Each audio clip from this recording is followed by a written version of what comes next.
second. Now, what if your doctors, can you imagine this saying, you have 5 years to live?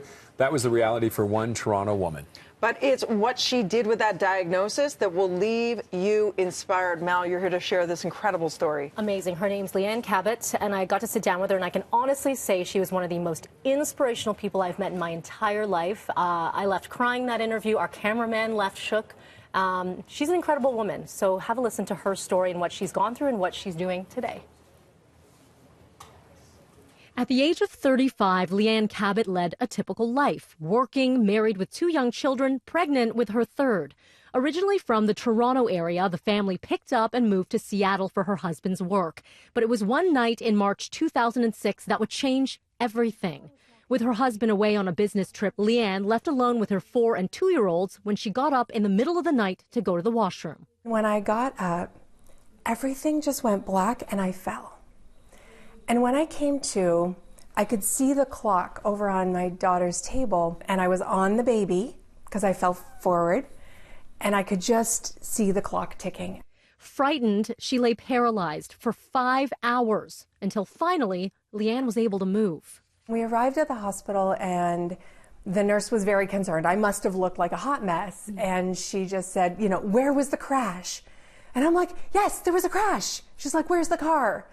And I said, no, it wasn't a car crash. It was like a brain crash. Test after test, doctor after doctor. 8 months passed until a panel of specialists sat her down with results. They kept pointing out all the things that they had found. At the end of it, they just said, we don't know what you have, but we know it's going to kill you.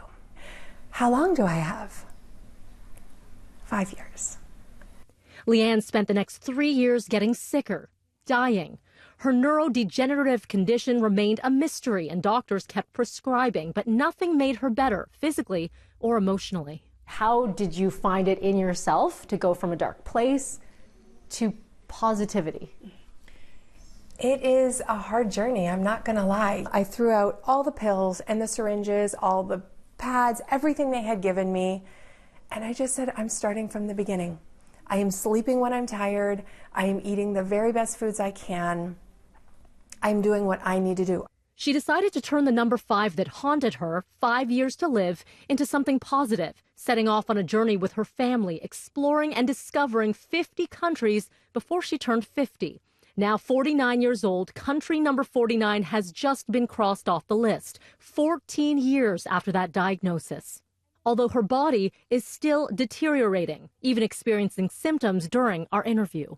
Twitches and, you know, just sudden exhaustion, tingling, like numbing in various places. I have these little movies that kind of play in my mind. But that is not stopping Leanne. From writing 2 books to leading conferences about finding one's happiness, Leanne now has made it her personal mission to help others. My life is a gift, so I feel like it's my responsibility to help others, especially women, especially moms. That tends to be where I gravitate towards. We face dark times. She's amazing.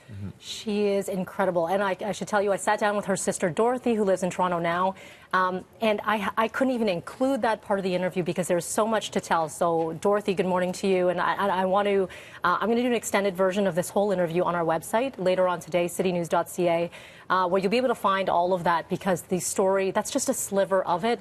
Can you imagine, you know, you find this out and at this point, when she gets that diagnosis, she has a 4-month-old, a 2-year-old, and a 4-year-old.